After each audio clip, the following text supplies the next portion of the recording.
Hello ladies and gentlemen, and welcome back to Sunless Skies. So in the last episode we went to the Half-Light Masquerade party thing. It was fun. We also won the election, so we are a Member of Parliament now. But I also found out there's a place down here that we haven't been to. I also found out about these buttons up here. And I can't work out if I want to go all the way up to the floating parliament or see if we can find something down here. I am concerned because my terror is kind of high and I've got quite a lot of fuel and food though. Another thing I want to look at is there any bargains here? I will have them all. Thank you very much.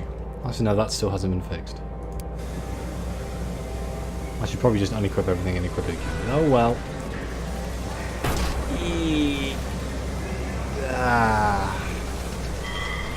Yeah, perfect pilot. Best pilot ever. So, what do I want to do? I could pop into a few of the places and see if we can find anything, but I think I'm going to go... It was definitely southwest. So I think I'm going to have a look. I'm closer there than I am to the floating parliament, so you never know. If my terror starts getting a little bit too wacky for whatever reason, I will just turn around. Excuse me. These blooming NPCs trying to smash me out the sky. These rocks look a bit different to normal. I'm sure it's perfectly normal. So, is this a far to the southwest? Can I look at the... What's this one? We're looking for Worlebury-juxta-Mare. A long way to the southwest of London. I also don't have any stained glass, which is a bit of a dumb. Anywhere sell stained glass that's close? Aha! Let's go to the Serene Mausoleum and pick some up, because we might, if we're going to try and find it, we might as well actually have it with us. It's a bazaar. Selling tea? I need tea. What did I need tea for? Oh, damn it. Oh, it's the man in London. I remember. I remember. I'm not losing my mind. How much room have I got in my cargo? Because I don't want to run out of fuel. Because that would suck. I needed two tea? I need 2 tea. Can I buy 2 tea? Yeah, let's buy 1 tea, because now I have 2 tea. I said tea far too many times to that sense. Right. So now we have... I mean, I could buy all the tea and sell it, but then I'm slightly concerned about fuel, so I'm going to buy some more fuel.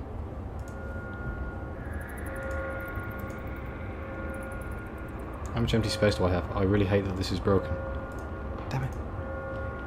3. Yeah, so I can't buy 2 of each. I'll buy more fuel, less supplies. Because we could eat each other for a while, but if we run out of fuel, we're boned. If I buy 2 fuel, 1 supplies. It's definitely 5. Deliver 5 more. Okay, let's go exploring. Oh, shit, I need to use the bat, don't I? We're going to run out of supplies just because I need to use the bat. I don't think these things through. Terrible at playing video games. Especially ones that require me to use my brain. What can we find? Come on, Batto, don't let me down. Ooh. Question mark, which probably means it isn't a port. Unless everything's question mark until you find it.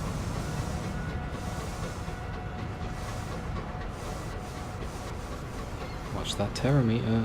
I hope it isn't terror. That's something I didn't think of. We suddenly start freaking the hell out. I might get out of here. I need to stop looking at the map. It must be infuriating to watch. I just don't like the idea of getting lost.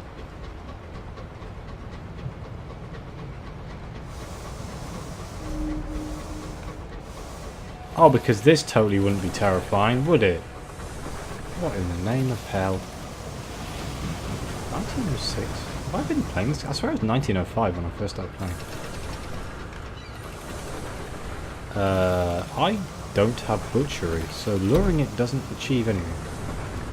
Okay, so I don't know what the heck that is. But let's go. Is that going to shoot me? Oh, crud. Do you not get, like, you know, tired? Tired? That's not the right word. Overheated? Crap. Ow, ow, ow, ow. This thing is so not maneuverable. Am I getting terror right now?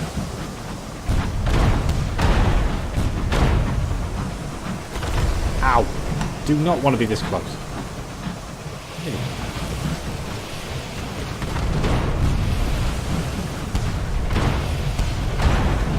Let's not overheat the ship. Ow, ow, ow, ow, ow, ow. Oh wow, that's not good at all.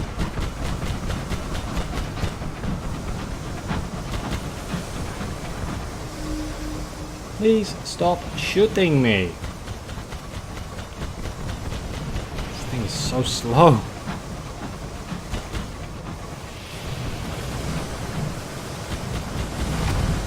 I'm not sure how close to dead it is, so this could really suck. You know what? I might just run the hell away.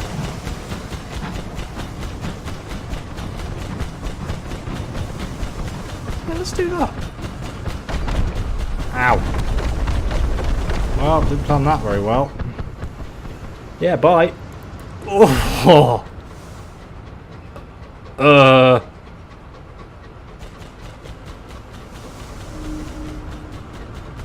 What was that?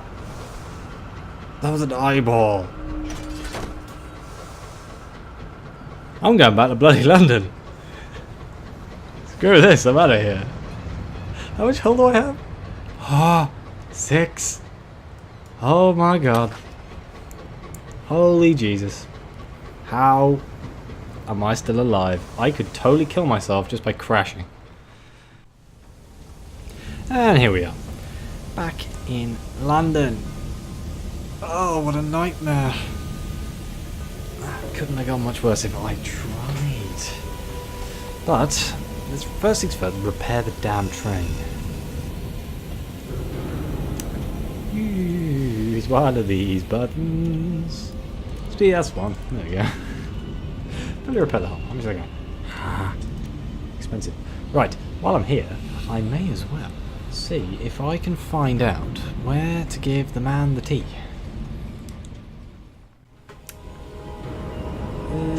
Urgent 9821-C.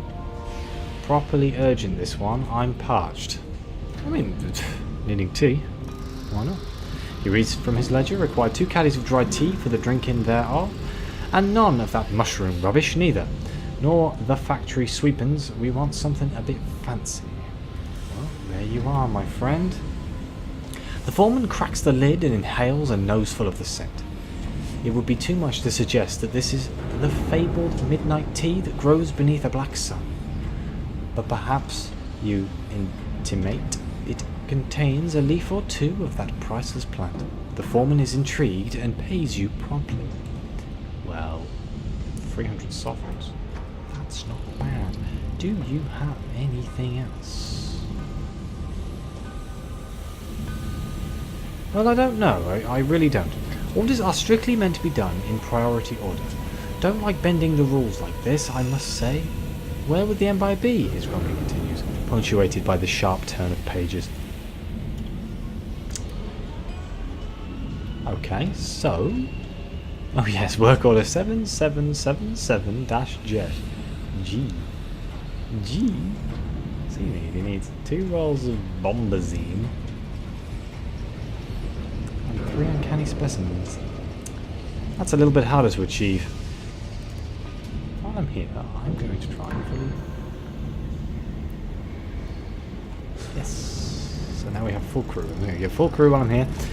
Do I have anything to sell? Gemstones for the rules of here. I'm going to pick that up just because I have an empty space. And the market. market, sell items. We have bullets. Selling bullets is always fun. I'm going to buy more fuel because that went horribly wrong. I'm just going to spend an absolute fortune here. I'm going to take... And we're going to go back out there and we're going to find that place. Right. What's this? Please don't. Ambush. No ambush. Oh, it's bloody nostalgic crockery. Of course it is. Should have seen that one coming. Please be a port. Yes. There we go. That was much better than last time. Didn't get jumped or anything.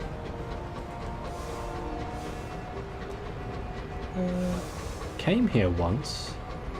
Hans Valescence didn't work, but I like the apples. This looks an awful lot like the. That's a really big name. Looks an awful lot like the carnival in the Reach. Can I go over this? I hope so, because otherwise it's going to be a very painful experience. Can I go under this? Not worth testing. Not worth testing the theory on that one. On the plus side, we know that these people wanted the stained glass, so I can deliver that to them.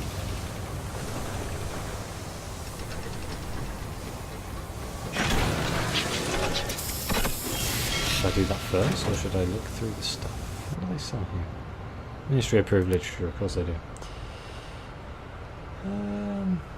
The Celestial Exhibit. An exuberant architect at the Worlebury-juxta-Mare intends to construct a glass wall to house a public exhibition of curiosities from across the heavens. He requires 5 panes of stained glass. There you are, friend. That's a lot of money. The dazzled sequencer claps his hands with glee. Oh, marvellous, marvellous. We shall know glory yet. Do you think it'll get rather hot inside the dome? Ah, no matter. I'm sure we can stand a little heat.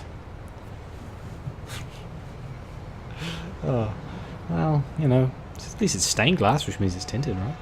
It's better than clear glass. Oof, we made a lot of money out of that. And we got other worldly artifacts. I'm not entirely sure what to do with them, but when I do need them, I'm going to have loads. I just have like a trunk in the captain's quarters, you know, just full of all of these bits and bobs. Furtive sale of less than bigger armaments. When I'm here, I might as well pick them up. Thanks for the guns.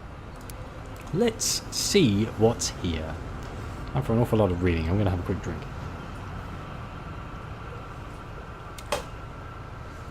I'm going to smash my can off of the monitor. Damn it. Okay. Workers in neat uniforms guide your locomotive to rest. Tourist engines rest alongside trading engines. Crews trade gossip and delicacies. Signs in block capitals make abundantly clear that this is a place for pleasure. Okay, welcome here. Worlebury-juxta-Mare dazzles like a Fabergé egg. Lamp lit, rich brass, and Britain in baroque. Every time there's a word. In the distance, carnival music mixes with faint cheering. A queue twists and snarls along the dock. Visitors are not allowed to just stroll into the port. They must be admitted.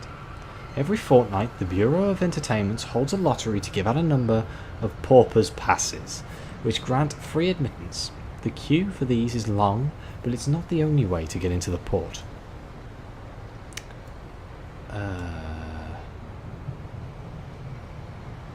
Bypass the queue at the insistence of the authorities. A fox-jawed man, smartly dressed in cobalt, takes notice of you.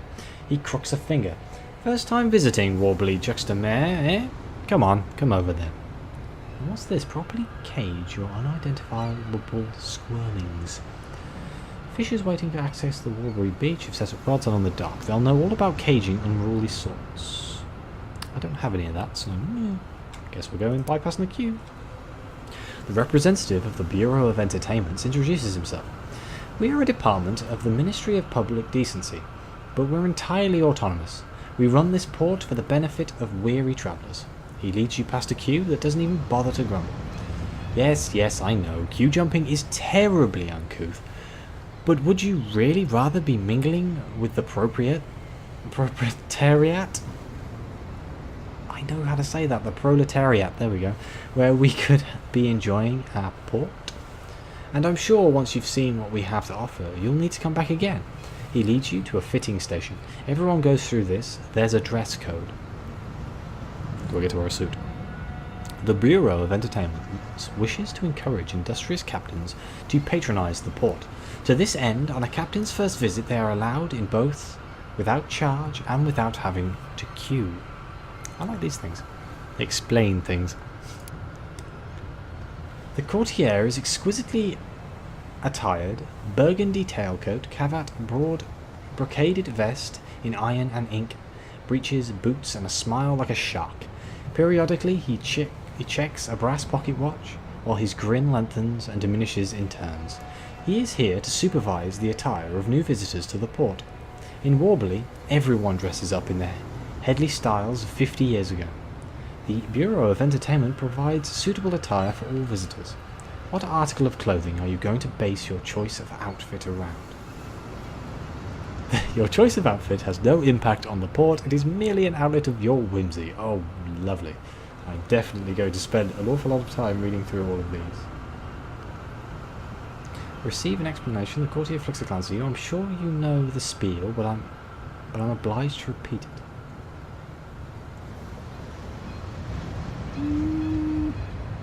A hat. What a dizzying cornucopia of grotesquely perfect millinery. London would weep in envy. A dress shirt? Why not both? Awaiting your attention are armories heaving with lace and leather, silk and cashmere, everything that ever elicited the envy of another. Elicited the envy of others. Wow, my brain totally didn't want to read that one. A finely tailored coat. Draped across an army of smiling porcelain mannequins is an armament of coats in every size, all sumptuously designed, all perfect, just like you. Wow, a skirt, or maybe kilt, or bustle, or breeches, a glimmering sea of fabric tooled to fit any waistline or hips, line an enormous walk-in closet. Through the frills you see undergarments. Oh my. Fabulous footwear. Of all the finery on display, the footwear is possibly the most avant-garde, with fashions that borders the ludicrous, exciting. Back out and return to the dock. Here somehow supplants common sense. Sure, you'll have to wait an age to get back here, but perhaps you'd do anything to escape the courtier's carnivorous grin. So we'll start at the top. Receive an explanation. In a droll voice, the courtier, who could be anywhere between 17 and 39, that's a hell of an age gap, explains. Worlebury-juxta-Mare, the perfect holiday destination, enhanced by visitor adherence to the dress code. Do not fear, it is all to enhance the experience you have while with us. In addition, and as a reassurance about the stringless nature of our generosity, I should inform you, the mists are corrosive and will eat through your regular garments. We provide access to a full wardrobe of coats, waistcoats, frock coats, dresses, dress shirts, breeches, boots, bustiers, and more, to ensure your own remain intact.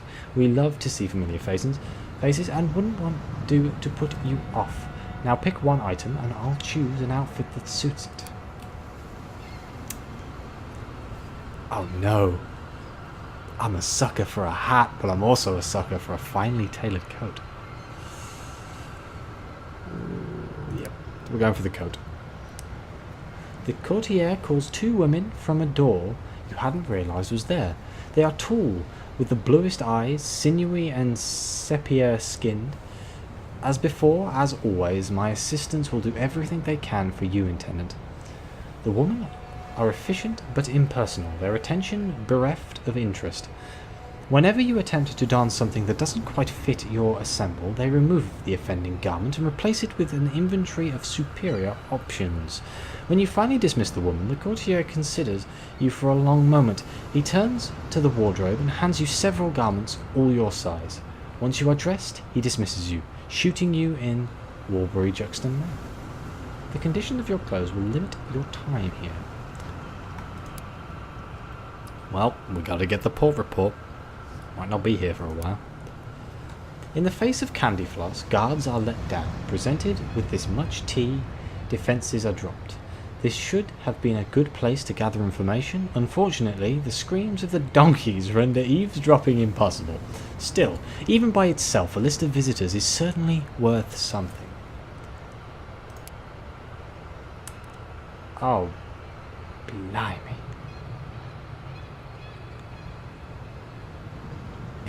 Attend an exclusive exhibition of portraits. What am I missing here? I don't have Bohemian. Oh no. I do not have the patch with Devil. I have no idea who the portraist is. And I have maximum. Okay, so I can't do it anyway, but... a babble of shops and stalls sears the gaze with bold, mismatched colours. We can do 5 things. Well, there's 3 things here, so we'll start at the top. A macaron store. Delighted... Macaroni? Macaron. Delighted you bustle towards the cramped stalls, shouldering past an old man in a top hat. Before you can accost a shopkeeper, you realise they're actually just cardboard cutouts. Badly painted ones too. How disappointing. That's 5 down. Your clothes have a shine to them, as if abraded into softness. The longer you spend here, the easier it is to spot the flaws in the facade. There, another detail not quite right. Well, I do like beaches, but a donkey ride? This is like classic British holiday of about 60 years ago. Like Western-super-Mare. I do like tea. Tea's also good. All of these options, they're so good. Well, let me guess, I'm left 4, so I only have... Let's go to the beach. This is a beach. Of course it is a beach. What else could it be? It is a stretch of pale particulates and rolling mists. The air smells of salt and things that mummified in the sun, of cinnamon and licorice. It is pebbles and grains of blue glass, tendrils of something curious and organic, worm-like growths tufting through the sediment. This is exactly what beaches are. That doesn't sound like a beach. It sounds like a nightmare. Okay. We still got 3. Oh, no, that didn't degrade it. Okay. Well, let's go to the tea room. The tea placed in front of you might instead be cooked oatmeal, if not for the stray insect wings and limbs poking out here and there. When you point this out to the waitress, she merely shrugs and explains it's a tisane. It appears traditional for patrons here to abscond with a piece of crockery, a mug, a delicate teacup, a saucer, whatever best reminds them of the tea room. As such, you do the same. No reason to be impolite. Your clothes are soft and comfortable as if many years worn. I'm not looking forward to the ones where they're basically hanging off. +5 to her again. So we went to a tea room and we didn't get tea. I fear that's some sort of criminal intent. Well...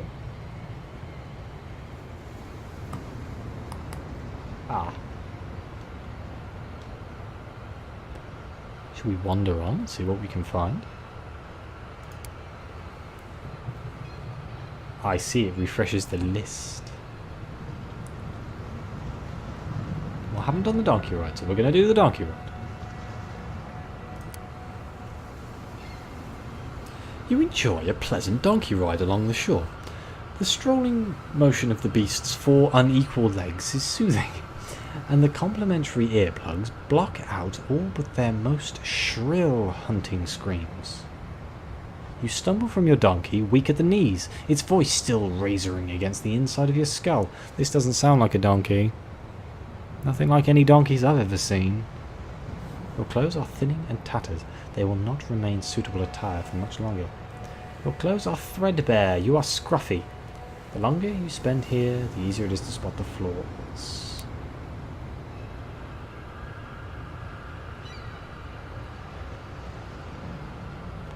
Ponder the strange, unearthly taste. A residue persists from that last cup of tea. A flavour like roasted chestnuts in the colour blue, like absinthe brewed in the belly of a star. Okay. Well, we have a high chance to do it, so we might as well try. Yay! Oh wow. The sour tang of that last sip resides in your palate, in the oily coating on your tongue. It is like, but entirely dissimilar, to the more familiar teas of London. It would go magnificently with a fresh scone, some aunt-manufactured jam, but the aroma is fundamentally incorrect. The citrus notes mingle with the nostalgia for a time that's never been. The warm spices heighten the anxiety, the bubbles with every sip. The tea remembers how it will become to made. It is a struggle to ignore the details. So I got another crate of nostalgic crockery and Vision of the Heavens. And a caddy of dry tea. Cold frissions down your spine, dragging your attention southwards. Oh dear, your clothes are in tatters. Out the door. Your beautiful garments are nothing but rags now. Well-dressed onlookers gawk and giggle, whisper and point. You look bedraggled, shabby, and worst of all, unfashionable. How much is it to get in? 250 sovereigns. Good God.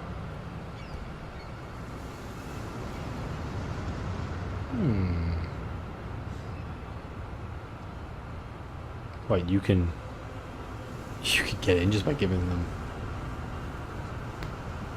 some crockery. Should I go in again? I fear there wasn't anything there, but I feel I could be missing something. Let's go. As soon as you've handed over your goods, the official clicks his fingers. Workers from the Bureau of Entertainments quickly commandeer your attention. A man and a woman appearing on each side, both exquisitely dressed, their smiles well whetted. Knives.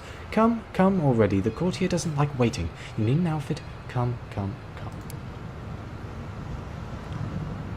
With a hatless tan. The courtier summons a pair of pale children.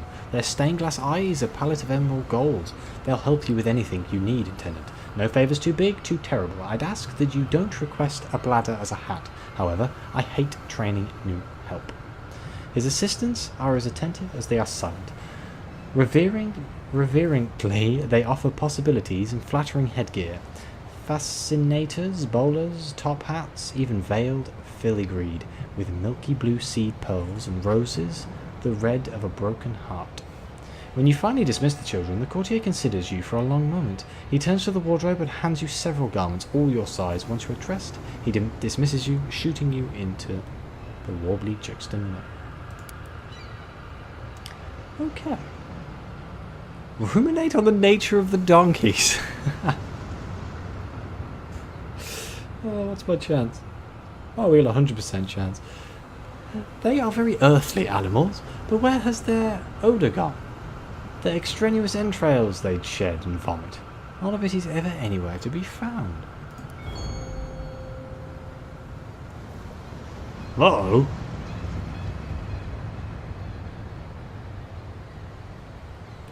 For all of the sounds that the donkeys make, for all the viscera they disgorge, all the creatures they disembowel, they seem to be remarkably sanitary creatures.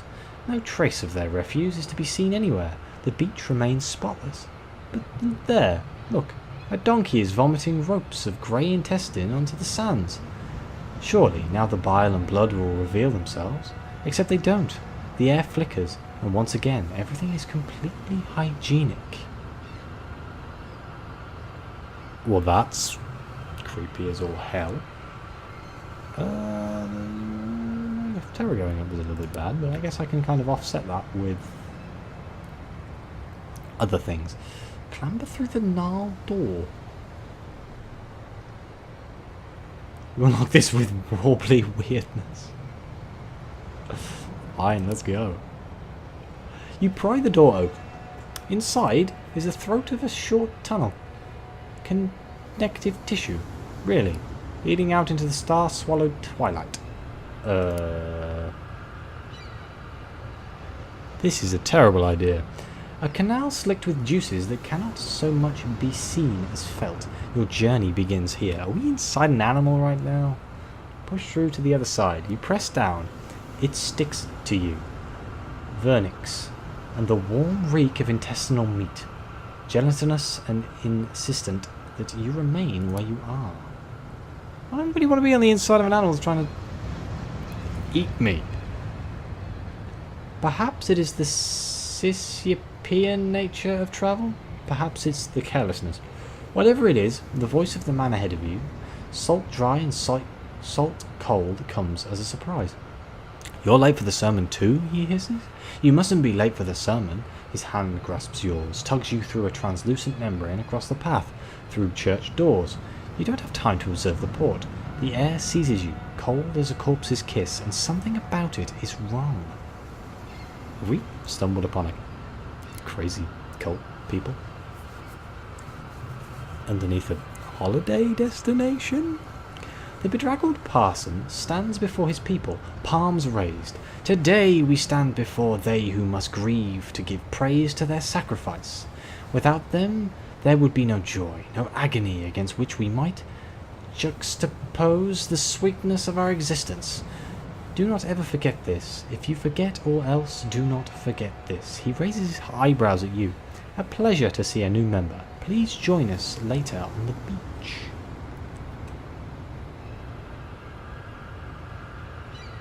Okay, let's listen to the murmuring sermon. The bedraggled parson paces across his stage, lit up from behind by his reverence, his conviction in the citrus of his speech. Here is a man assured in his precise place in the universe. And remember, next Tuesday, a baptism at the mists. All those looking to experience a closer connection with they who must grieve, come down to the shore. Next Tuesday. There are days in this game, so maybe I should keep that in mind.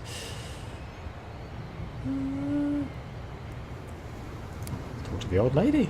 Upon closer inspection, it becomes evident that it isn't hair that sits atop her skull, but thousands of delicate cilia. Still, aside from that one anomaly, the woman seems perfectly normal and generous with her attention. I like coming here. The parson's got a good heart. No idea what he's trying to say sometimes, but he's got a good heart. He wants us to rise up, rise beyond who we are and what we are. We've just got to give ourselves to they who must grieve. That's how I got this. She strokes her hair. In the mists. She leans in. But honestly, I'm only here because the parson's a pretty one. Yeah. Okay, let's turn to the cast on the left. You share a quick dialogue with the restless-seeming individual of indeterminate age, gender, and species. Hello, they burble gently at you, their voice like a chorus of brooks. You're new. When they speak, you can see that they do not, in fact, have tongues, but a mouth like the inside of an intestine, soft with pale villi. Perhaps that is why they sound the way they do. The Bureau does not like me in Worlebury-juxta-Mare. They don't even like me in the off-season. But I have seen they who must not grieve, and I will remember that day always. It transformed my body, my mind, my heart.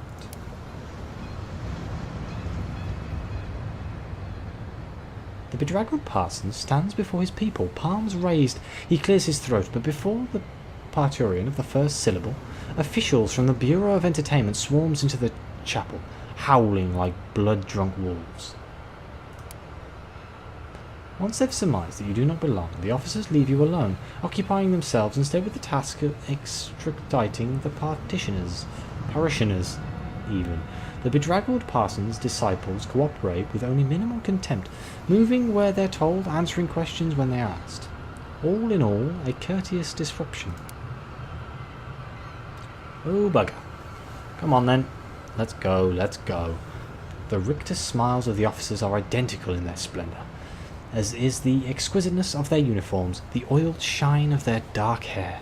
The Bureau of Entertainment is a branch of the Ministry of Public Decency responsible for the well-being and upkeep of Worlebury-juxta-Mare. They take their duty seriously. Go quietly, they're too busy pummeling parishioners to listen. You'll surely be able to explain soon. Bolt from the officials. Sod this, you flee from the Bureau of Entertainment enforcers, who are quite naturally aghast by your audacity. Oh, go quietly. You really should have said something, accused the woman. Box shoulders and fetchingly crocodilian, her smile something scrimshawed into her jaw. Why didn't you say anything? Oh well, too late now, the bruises are charming, I promise. Now off with you, back to Worlebury, back to civilization. She thrusts you through the exit and bolts the door behind you. The journey burns like the birth of a star, boils beneath your muscle.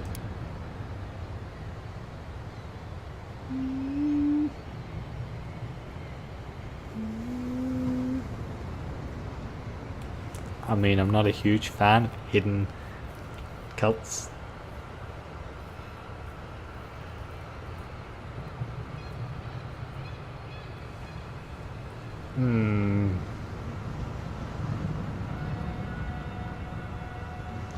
Slide across to the off-season.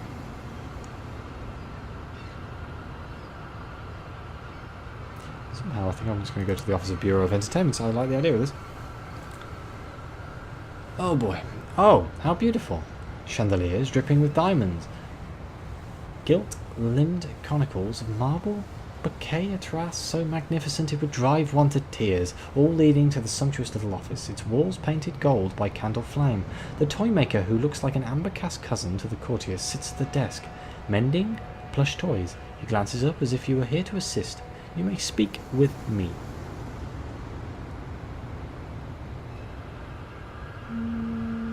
Okay, speak with the toy maker. Reports tell me you were with the cult, but not of the cult. The toy maker, such as the teddy bear's black button eye in place. That sermon caused a fuss. He spits the word like it was a jag of sharp bone. In the off-season, people are taking risks. People are dying, so very wasteful. He tilts his head like a sparrow. We have to protect our working class. They dwell in the off-season, but mustn't be disturbed. Their work then keeps this era of Worlebury pristine. They stand between our guests and untoward horror. Bureau officials hover nearby. The officials of the Bureau of Entertainment are teeth and the gleam of brass buttons. No warmth at all. They do not trust you. Fair enough. I don't really know what the cult's doing, but I'm definitely not signing with the cult. It's no good us clamping down. Not now. It'll drive the workers into the parson's arms. The toy maker glowers at his needle. He pricks the plush in his hands. Once, twice, 3 times for a good measure. Just make them realise that the cult is not the answer. Or I suppose you could hamper the cult directly. It's up to you. The toy maker rings a tiny silver bell. One of the authorities steps in, uniform bright blue, buttons polished to a mirror sheen. You can see your face upside down in their gleam. Help our guest to the nice exit, will you? The officer doffs their hat and walks you to an ornate door, its trim comprised of a nymph-like figures, limbs surreptitiously intertwined. Wordlessly, they crowd you forward until you take the hint and make a crossing into the off-season.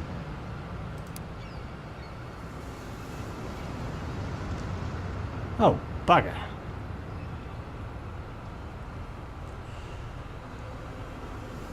Worlebury-juxta-Mare has become a corpse. The run-down bones of its forgotten attractions swarm with bedraggled men and women, all armed with cleaning equipment.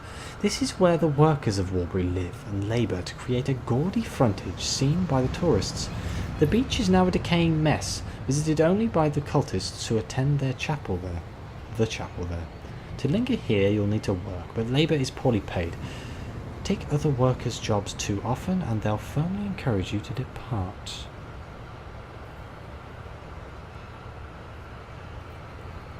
Incite dissent and dissatisfaction. Okay.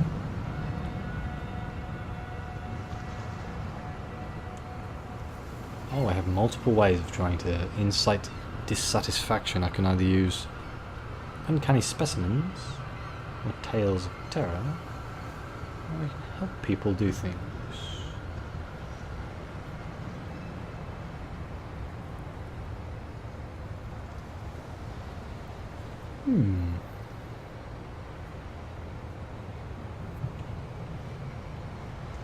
Let's just do this one.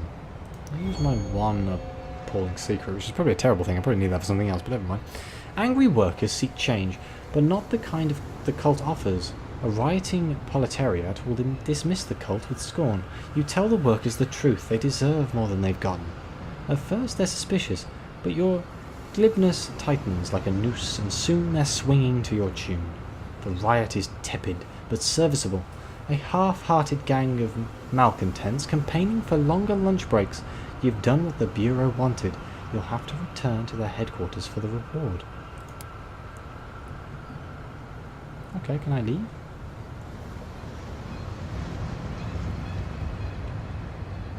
Not sure how to leave. I may as well do all three of these. So we'll go for a walk along the beach. Oh, bugger. Shattered... Worlebury-juxta-Mare is a shattered beams and broken stone. The beach is a stretch of filth clotted in stinking clumps. Even here there is work to be done. You could assist. Not really into the work, to be honest.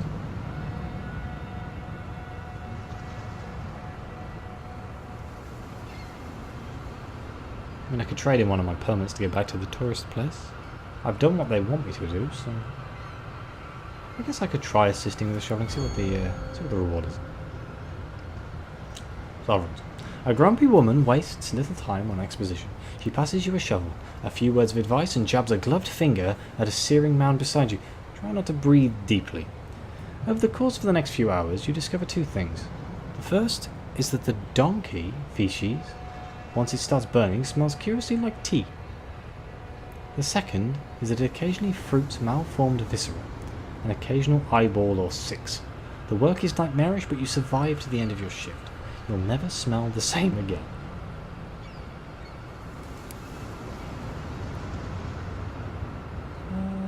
Feed the lanes? What's the chance of me doing this? 24%, this is going horribly wrong. Oh, in one end, out the other.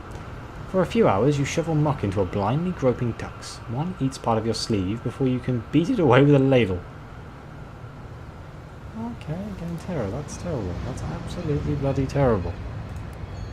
This is with the shoveling again. Sovereigns. Wonderful. You're forced to leave. It's easier to leave the off-season than it is to enter. You are led to an impressive cathedral doors, ornate slabs of polished wood that are twice as tall as a normal man. They appear to be adhering to nothing at all. The locals scowl at you, arms crossed, a horseshoe of shabbily dressed bodies preventing escape. Don't take our damn jobs. There's not enough to go around. Their single-minded labour is not out of pride of the pristine side of Worlebury, but out of desperate necessity.